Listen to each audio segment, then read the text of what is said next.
Convido você a abrir a sua Bíblia no Evangelho de João, no capítulo 19. Nós vamos ler os versículos 26 e 27. Evangelho de João,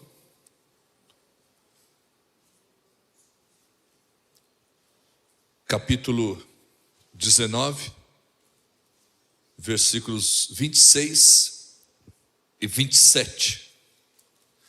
Nós estamos nesse mês de abril falando sobre as 7 últimas frases ditas por Jesus na cruz do Calvário. Tempo de meditarmos nas últimas palavras do Senhor.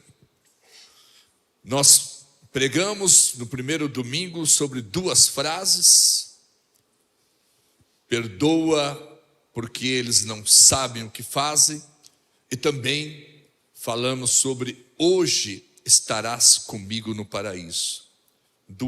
As 2 primeiras frases. E hoje falaremos mais 2 frases. A primeira, vamos ler aqui no Evangelho de João, diz assim: ora, Jesus, vendo ali sua mãe, e que o discípulo a quem ele amava estava presente, disse à sua mãe: mulher, eis o teu filho. E depois disse ao discípulo: eis aí tua mãe. E desde aquela hora, o discípulo a recebeu em sua casa. Amém, meus irmãos?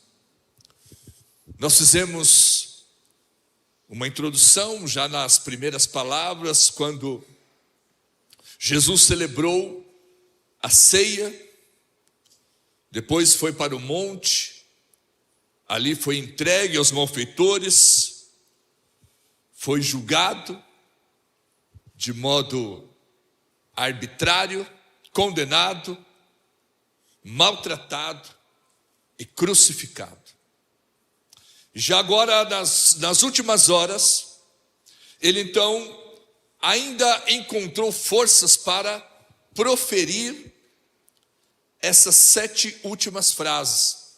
E cada uma delas tem uma profundidade, tem um significado para cada um de nós. Amém, queridos? O maior sermão pregado por Jesus foi as últimas frases ditas por ele ali naquela cruz do Calvário. Como disse, as primeiras frases foram: perdoa porque eles não sabem o que fazem, falamos sobre o perdão. Depois disse para aquele ladrão arrependido: hoje estarás comigo no paraíso, falou sobre salvação.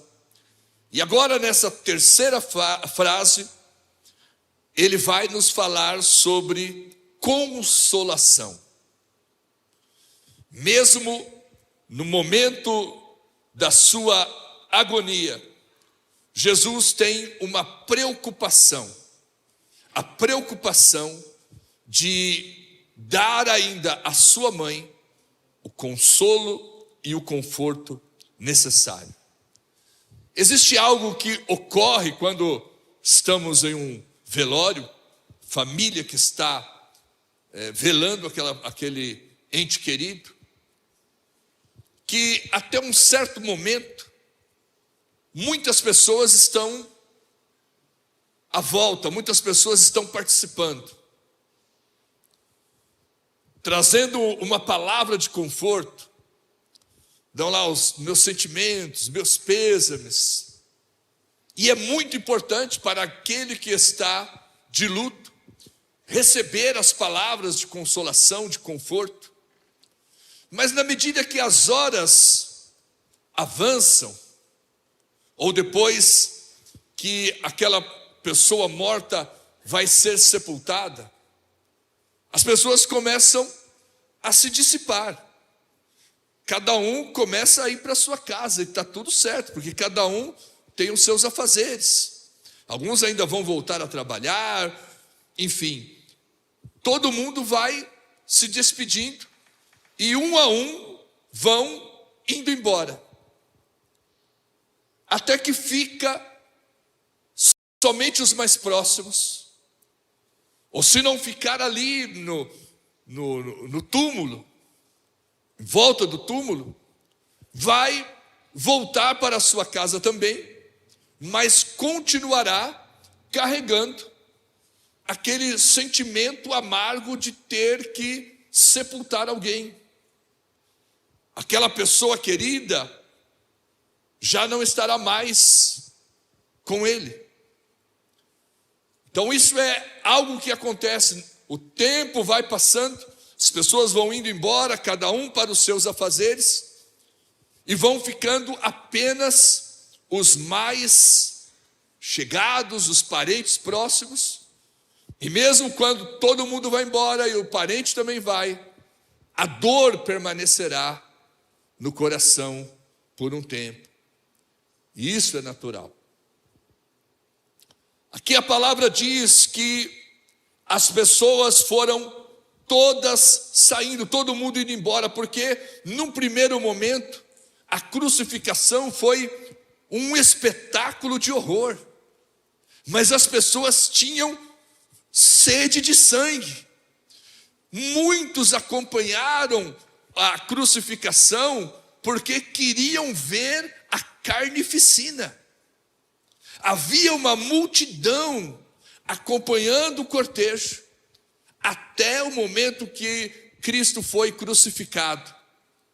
Mas depois as pessoas começam a ir embora. Quem estava preocupado apenas com aquele espetáculo de horror vai embora. Pedro tinha negado o Senhor, já não estava mais. Aos poucos todo mundo foi indo embora. Mas ficaram 4 personagens aqui. 3 são mulheres. E eu estou sempre enfatizando esta verdade. Quer os homens queiram ou não. Mas quem fica na hora do perrengue, na hora do luto, são as mulheres. Posso ouvir um amém ou não? Amém. A mãe é aquela que fica do lado do filho. Não é? A mãe é capaz de dizer: eu gostaria que essa enfermidade fosse em mim, para não ver o filho sofrer. Sim ou não, pastora Carla? Sim. Eu tinha quando eu era jovem, eu tinha um furúnculo que aparecia aqui na minha orelha. Ele aparecia, ficava aquele negócio inflamado, horrível. E depois eu ia no médico, limpava, daqui a pouco estava aquele negócio lá de novo. E a minha mãe via aquela situação, e ela falou: filho, eu queria que fosse em mim. Mãe tem isso, não é? Eu queria que fosse em mim. Eu falei: mãe, que é isso? Mãe é aquela que sente a dor mesmo, e quer caminhar junto. E se possível for, quer pegar a dor para si. Falei da Carla pastora, da Carla Delícia também, que vê o filho no sofrimento e diz: eu preferia que fosse comigo. E não é da boca para fora não, é de verdade. E depois que todo mundo foi embora, quem ficou? A mãe, a irmã da mãe, a Maria Madalena e o discípulo João, que ele diz o discípulo a quem Jesus amava. Apenas 4 ficaram, porque as pessoas têm os seus afazeres, a vida volta à rotina, mas aqueles que são mais chegados, mais apegados, são aqueles que permanecerão até o final. Jesus, apesar de todo o seu sofrimento, ele olha para sua mãe e ele ainda tem uma palavra de consolação para sua mãe. Está no seu último momento, daqui a poucos minutos, ou quem sabe uma hora, não estou aqui preso à cronologia, Jesus ia morrer.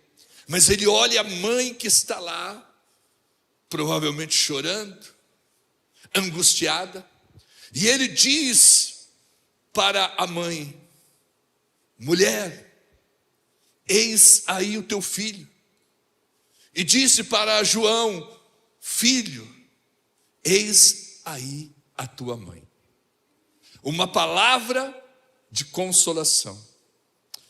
Alguém poderia perguntar: mas Maria não teve outros filhos? Jesus não teve outros irmãos? Sim, Jesus teve irmãos e irmãs, mas os irmãos de Jesus só se converteram depois da ressurreição. Eles não deram crédito em Jesus. Eles não foram discípulos o tempo todo. Eles foram depois da ressurreição. Eles então se converteram. Então, naquele momento da crucificação, diz que todo mundo tinha ido embora. Provavelmente os irmãos nascidos de Maria também tinham ido embora. E o Senhor precisa consolar e confortar o coração daquela mãe, porque não há dor maior do que a mãe ter que sepultar um filho. Toda morte é dolorosa, mas uma mãe ter que sepultar um filho é terrível. E o filho está vendo a dor da sua mãe, e mesmo naquela hora de tanto sofrimento, ele ainda tem uma palavra de consolação para sua mãe, dizendo: eis aí o teu filho. Que naquele momento não adiantava mais Maria ficar olhando para o filho que estava crucificado, cumprindo com o propósito. Ela precisava de alguém que estivesse ao seu lado. Por isso Jesus diz: eis aí o teu filho.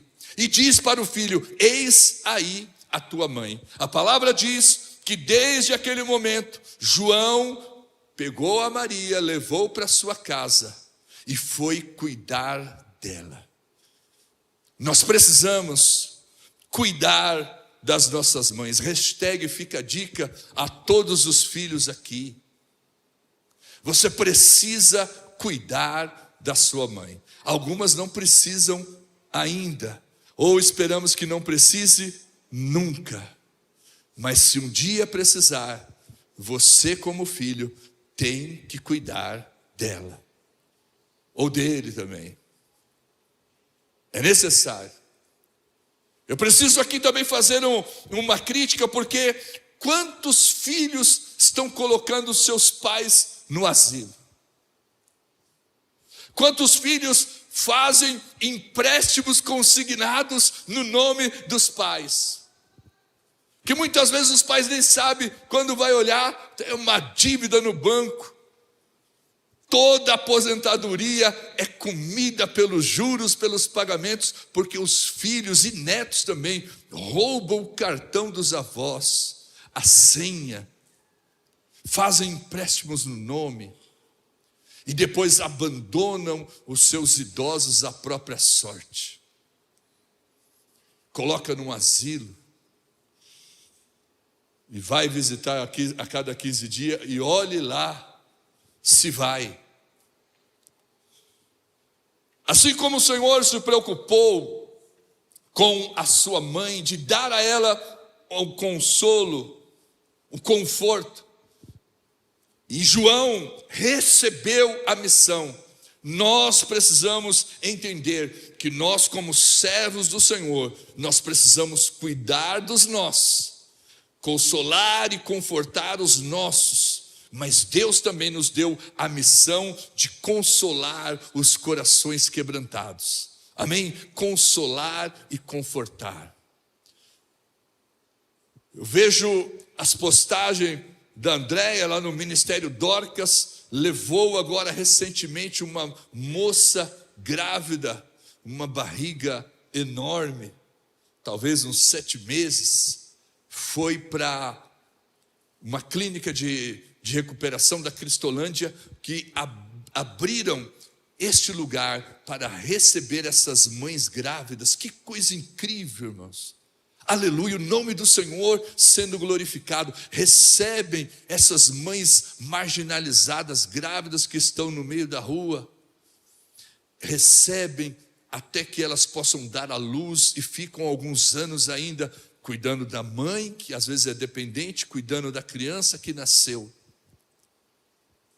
Trabalho de consolação, de conforto, que nós, como servos de Deus, precisamos realizar. Amém, queridos? É um trabalho fantástico que está sendo realizado. Jesus disse que deixaria o Espírito Santo conosco. Agora, a verdade de que o Espírito Santo nos conforta, nos consola, não nos exime da responsabilidade humana e pessoal. Amém, queridos? Porque imagina Jesus olhando para a mãe dele e falando: mãe, eu vou mandar o Consolador, tá? Para de chorar, o Consolador virá para te consolar. É claro que ele já tinha dito, em João 14, João 16, que ele enviaria o Consolador, mas ali era uma questão de humanidade, de pessoalidade, que ele precisava que alguém amparasse a sua mãe por toda a jornada. Amém, queridos? Nós precisamos ter esta missão de sermos também agentes de consolação, para usar o termo que o Wendel usou aqui de manhã, agentes de consolação. O apóstolo Paulo, escrevendo aos Coríntios, ele diz: com as consolações que nós somos consolados, também consolamos. Eu e você somos consolados por Deus, para que com essa consolação possamos consolar a outros, para que o nome do Senhor seja glorificado. Amém? Nós temos o Espírito Santo de Deus em nós, que nos fortalece, que nos consola, que nos conforta, mas com esta consolação, nós precisamos consolar os outros, em especial os que estão do nosso lado, os nossos pais, e os pais cuidarem dos seus filhos, para que tudo possa ir bem. Amém, queridos? Aleluia. Já falei para os meus filhos: não me abandone no asilo. Estou brincando, falei não.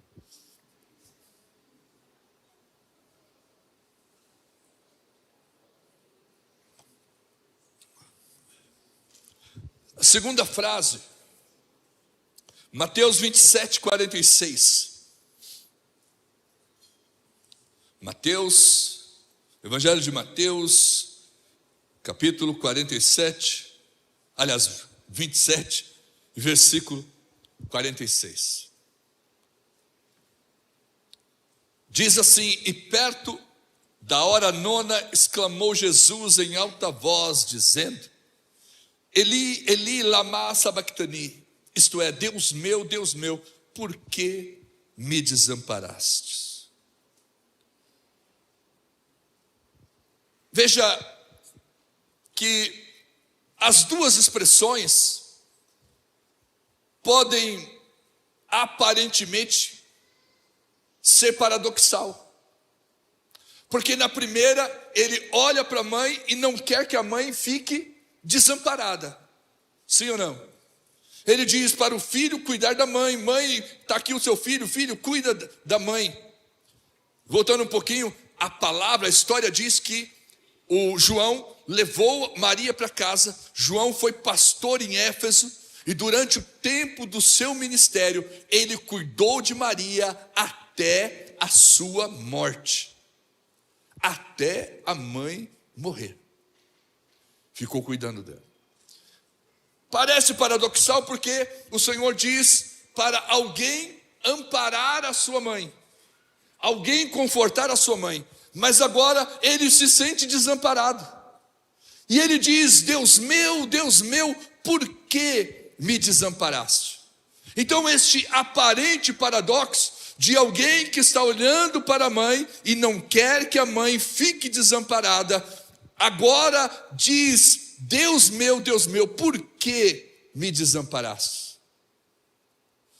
Este sentimento de Jesus é uma citação do Salmo 22, quando o salmista usa essa expressão: Deus meu, por que me desamparaste? Aqui existem duas linhas de interpretação, pelo menos. A primeira, que é usual, mas pode gerar alguma dificuldade, é que Jesus se sente desamparado porque Deus virou o rosto. Já ouviram essa expressão?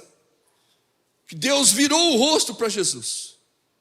Só que a Bíblia diz que os olhos do Senhor estão em todos os lugares.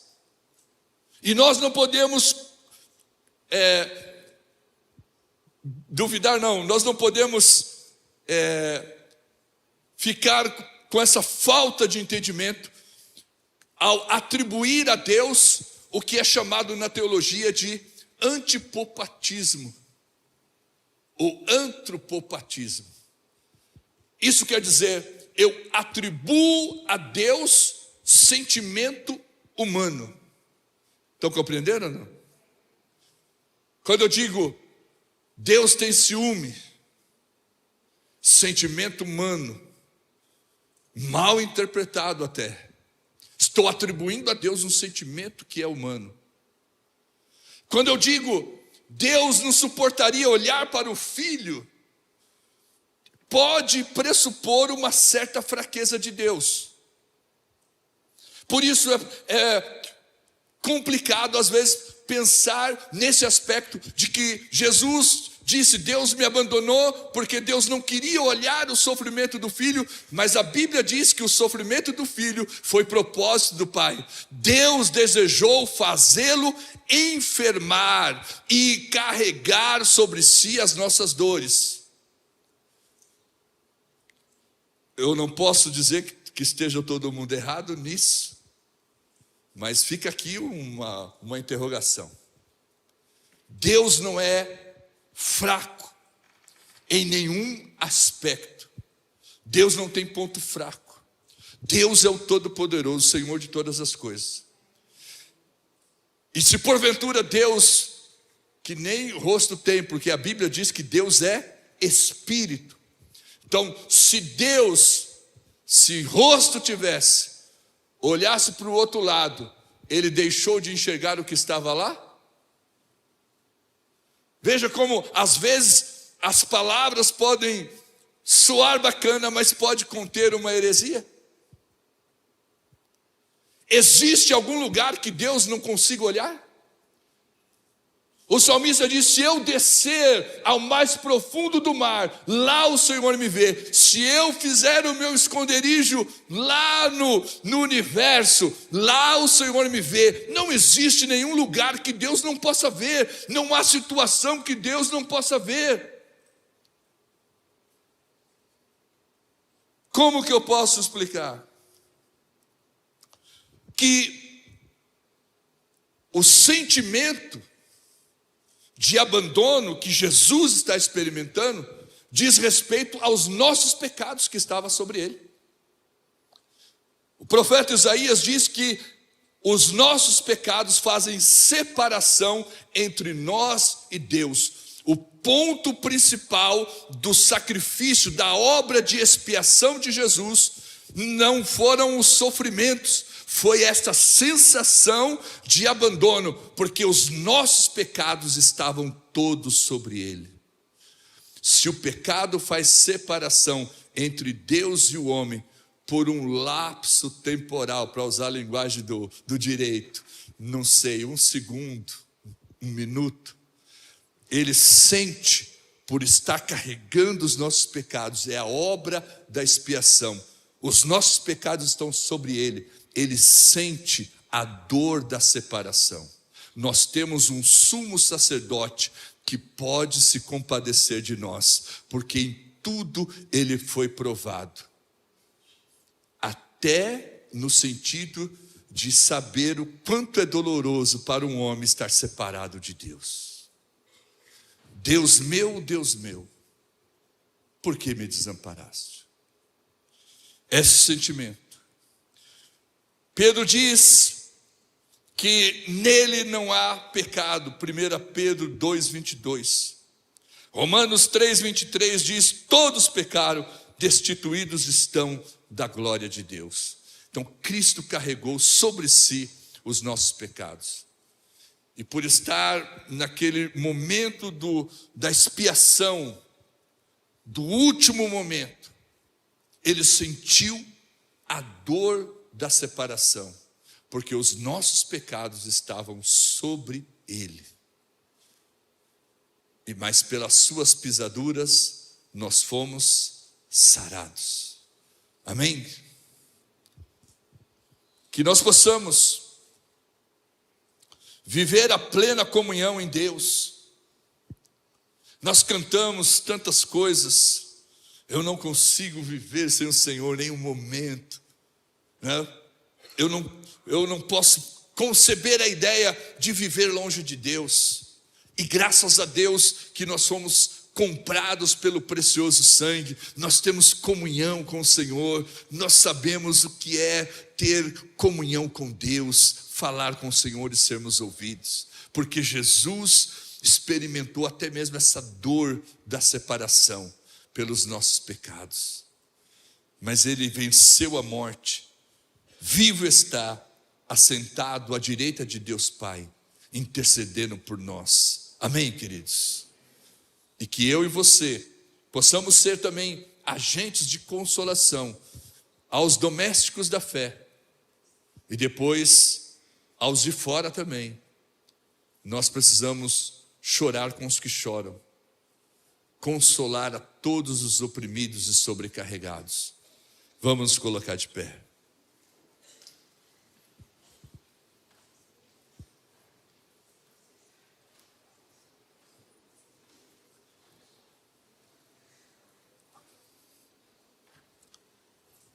Vamos orar? Quem sabe você se lembrará de alguém que você precisa cuidar, que você precisa ter uma palavra de conforto, de consolação. Seja este agente, seja este instrumento de Deus. Mas de novo faço um apelo aos filhos: cuide dos seus pais. Cuide do seu pai, da sua mãe. Eu tenho visto tantos exemplos aqui de gente que está cuidando. O Fábio está ali cuidando da mãe. A Ana Paula cuidou do pai até falecer. Cuidei da minha mãe. O Fábio, que faz aquelas marmitas fitness, eu fui visitar a sua mãe antes do falecimento. Meu irmão, falei: Deus seja louvado pela tua vida. A mãe dele tinha umas bolhas no corpo que soltava água e sangrava, e ela estava cega e paralítica. E ele carregava aquela mãe no colo para dar banho, para passar pomada, e fez até a mãe partir. Digno de louvor. Nesse sentido, né? No louvor de adoração, mas digno de gratidão, de ser exemplo, porque cuidou da mãe até o último suspiro. E eu fui tentar consolá-lo, fui no velório, falei: ela descansou, né, do seu sofrimento. E ele, que tinha ficado tanto tempo cuidando da mãe, falou: mas ela podia ficar mais, né? Ele não estava sentindo peso. Que poderia falar: não, agora foi. Mas a palavra dele para mim foi: ela poderia ter ficado mais. E ele ia ficar cuidando. Aleluia. Nós precisamos ser consolação para os que sofrem. Amém, queridos? Glória a Deus. Às vezes a gente precisa sair do culto com aquele sentimento de peso, de responsabilidade. Curva a sua cabeça, feche os teus olhos. Pai, em nome de Jesus, não há ninguém igual a Ti. Nós cantamos que mesmo na hora da morte, talvez nem conseguisse mais falar algumas palavras, mas encontrou forças para ainda consolar a sua mãe, dizendo a ela: olha ali o teu filho. E dizendo a João, discípulo: eis aí a tua mãe, cuida dela. E Ele assim o fez. Nós te louvamos. Nós te louvamos pela tua palavra, pelo exemplo da tua palavra. Que não fique só no nosso entendimento, mas que possamos colocar em prática. Em nome de Jesus. Amém?